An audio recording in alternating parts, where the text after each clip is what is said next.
Islam in a Western context. This is not a history lesson. This is simply me trying to explain information as best as I understand it. If you need any sources, honestly, simply go to Wikipedia and search Islam. That is the best overview I think anyone can find. If you like more specific examples, look at the bottom of Wikipedia, because people who really know what they're talking about have cited some of the best source material you will ever find there. In this video, I'd like to explain this complicated concept as best I can, because I think that there's some information which I have, which others do not have, which would improve understanding of this, allowing you to understand more that Islam is a very historically strong, liberal religion. It's only modern events which have made it seem as the horrible conservative monster in many people's view. And now I'd like to explain this as best I can, but I will inevitably step on some toes. I am trying to avoid that as best I can, but to a certain extent, that is unavoidable.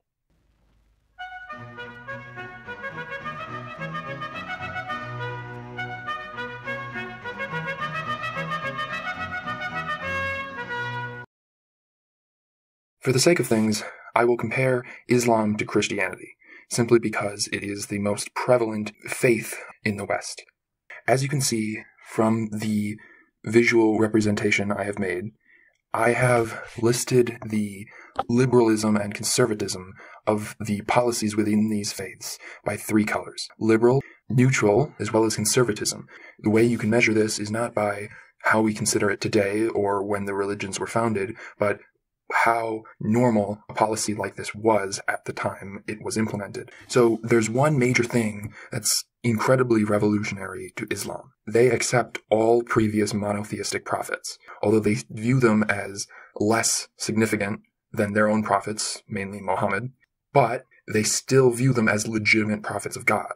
And that's an important distinction to make, because where for a long time the Christian faith viewed the Jewish faith as a false one with a false God, Islam views Christianity and Judaism as simply a less clear path. Christianity, on the other hand, only recognizes its own prophets and Jewish prophets sometimes. They're both quite focused on charity. That's good.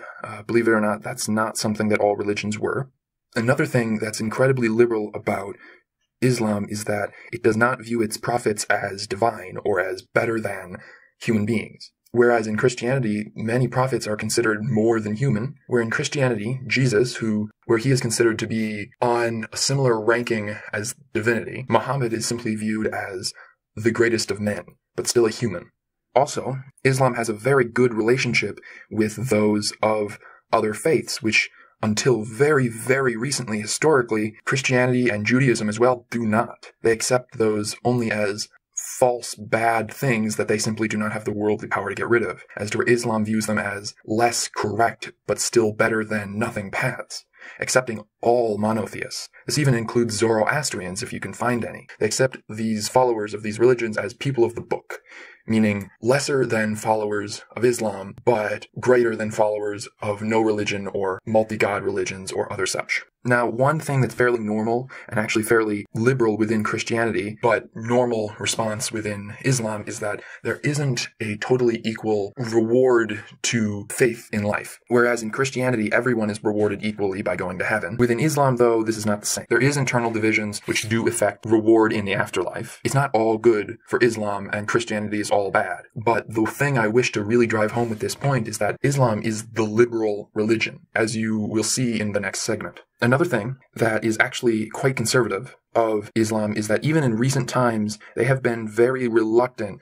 to disavow religiously motivated violence. And that's by no means to say that many Islamic people accept religious violence, but the religion as a whole does not condemn it. It's simply the leaders and bulk of the population of people, not the religious leaders, the political ones. Although it has rarely accepted these martyrs or terrorists as anything but the latter. Another thing that really balances this out is that Christianity in recent times has come to a very, very, very liberal perspective. Something often called Vatican II or the Vatican II Council has resulted in a Christianity much more liberal and accepting many of the Islamic liberal values, such as there being multiple paths to God, albeit one primary one. This has allowed there to be a much more symbiotic relationship within the monotheistic faiths, as well as the different branches of Christianity, while Islam has not reconciled its 2 branches. One thing they are both strong in is a universal code of ethics, ethics that applies to all of its followers and all people, though they accept that some will not follow it, especially if they are not followers of Islam, wherein murder is just as bad if a king commits it. Now, the one last thing I'd like to point out in this comparison is the use of clergy. Although it's fairly regular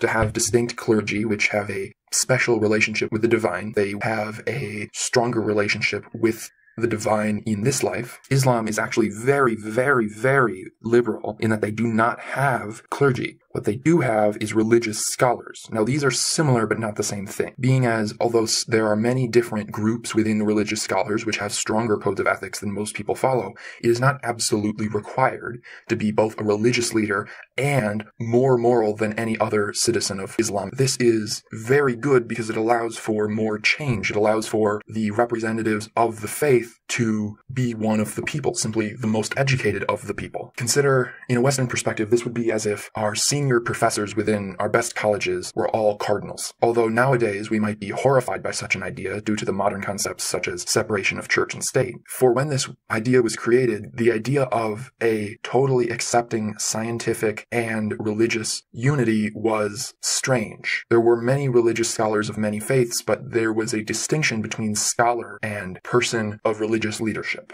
at least in a theological sense.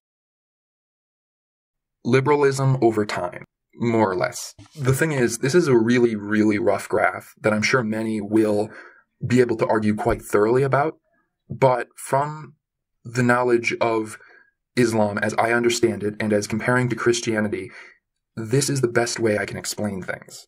Where Christianity and Islam both started fairly liberal for their times, Christianity quickly developed into a more neutral religion and then quickly into a very aggressive religion, seeing as it had a high focus on political control. There were a lot of theological explanations for most likely primarily politically motivated actions, such as wars and conquest.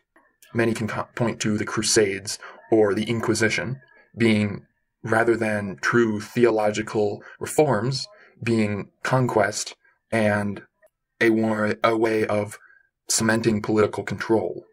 As a result, Christianity had a very bumpy past, although in recent times, with the Enlightenment period especially, it has skyrocketed, as you can see between now and 1500, it has skyrocketed back into its liberal perspective and more, in fact. Islam has been, for most of its history, the liberal perspective. And the thing I'd like to point out about this graph is that Islam has not gotten less liberal. It is simply that the world around it has gotten significantly more. As time has gone on, I believe that Islam has gotten more and more, as we would consider it, liberal. But the issue is that the world around it has been getting liberal at both a slower and faster rate. The world around it has quickly dropped into the Dark and Middle Ages, but then jumped up into the early modern and then Enlightenment and modern eras, resulting in a very quick jump to liberalism. As to where Islam has slowly increased its liberal perspective, leaving it fairly in the dust recently, putting it more into a neutral perspective in terms of liberalism of religions. So, Sunni Shia. I think this is the one thing that's most understood, but also most misunderstood. Most people in the West, I think, know that there is a difference between the Sunni and the Shia, even that there is a political religious difference between them, even more significant than between most of the different Christian churches. Although I do not understand all the facts, I think I understand more than average in this regard, and I will try to explain it as best I know. So, starting with the Shia, straight put, they are the religious conservatives, but in the most extreme sense. I would like to point out as well that they only make up 15% of all of those who follow Islam, and although I'm sure there are many who are strong in their Shia beliefs for personal reasons other than this, it is likely that many of them conform to Shia rather than accept it, given that where Shia is strongest, it is top down a lot of the time, where the rulers are Shia and insist that any who wish to have any success or protection through the government also conform to this religious view. So, boiled down, as far as I can tell, the main differences, though not in specific beliefs but in the philosophy this creates difference between them, is, first of all, nepotism. The Shia believe that Muhammad's successor should be someone who's related to him by blood. Someone with power should be related and descended from someone who was previously in that position of power. This was not a strange idea when the idea was founded. In fact, this was considered the most stable form of government. But the result is that many Shia leaders are kings, where many Sunni leaders tend to be constitutional monarchs, if that makes sense. The second thing is that religious leaders should also have political control. The Shia believe that Muhammad and his successors were not just religious leaders, such as the Pope has been for the last 150 years, but should be as the Pope was during the time of the Papal States, when he was de facto king. They call this leader the Caliph, both king and Pope by Western standards. Now, the Sunni are the larger group, controlling 85% of believers of Islam. The primary differences boiled down in them are primarily republicanism. When the leader of a people dies, the religious leader and the political leader, they believe that the people should be able to choose from among themselves the next leader. Although this doesn't totally work, and often what it boils down to is within a few previously known candidates set up by the previous leader, this is certainly a lot more Republican than most were at 500 CE. Also is separation of religious and political leadership. The Shia believe that a religious leader should be just that, a religious leader. They can have personal control over certain things, but the Pope should not also be the king. Those should be separate people. Although the Pope can have a great deal of control and can have a great deal of influence, it boils down to the fact that the king must be someone who is not also the Pope, and the Pope must not also be the king. You cannot have both. And this goes both ways. You cannot be a religious leader who becomes king, but you can also not be a king who has a particularly large amount of religious control, or who can do things like persecute religious leaders. That comes down to internal religious courts and decisions. The result of this republicanism within the Sunni is a modern-day semi-republic, where religious factors play a large role, but certainly are not the sole determining factor. Although, if there is a large-scale religious denouncement of a particular candidate for a particular role within government, that candidate certainly has something that most people would describe as an uphill battle being elected. Conclusions.